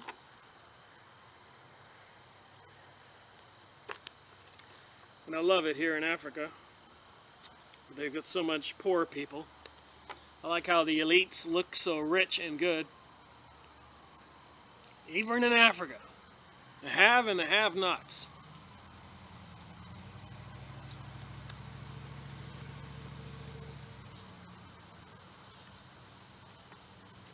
And they got different things, sovereign silver.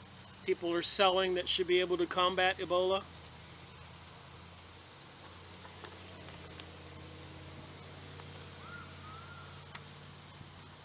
Here's your politicians having big meetings now. How to combat Ebola in the United States. Can they use it for a tool to depopulate, to restructure the United States? These talking heads who say anything, talking to the people, Fox News. Do people really know? Scarier than you think.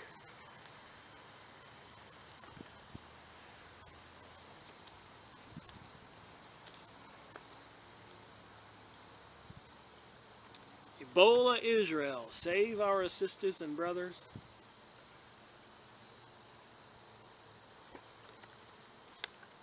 And apparently Hitler, Nazi ideology, was based on the theory that in the past there was a powerful group of people living in the earth. The virile society living in underground caves or in the middle of the earth. Where do we hear that before? The Chronicles of Akakor. President Obama has the capacity to mobilize the earth. The world. Ebola could be a great mobilizer. Anyways, that's my story and I'm sticking to it. Stuff that you should probably know, that you probably didn't know. Some of it you may have. But I guess the reality is a lot of people just aren't willing to accept there's some strange things going on. Some strange planning going on. Some strange history that people don't know. You know, who knew that 2,000 Germans made their way to the coast of Brazil, went all the way over to Peru, and moved in with the Akakor native Indians who have a religion that talks about the two cataclysms on Earth and the aliens who arrived in spaceships, built the underground facilities, and rescued them and told them the law and helped them become prosperous. And then the catastrophe, then the Dark Ages, then they came again in another catastrophe, and then the 1,000 years of prosperous. Just interesting stuff to know. And the symbols and the stuff we noticed from Von Daniken here.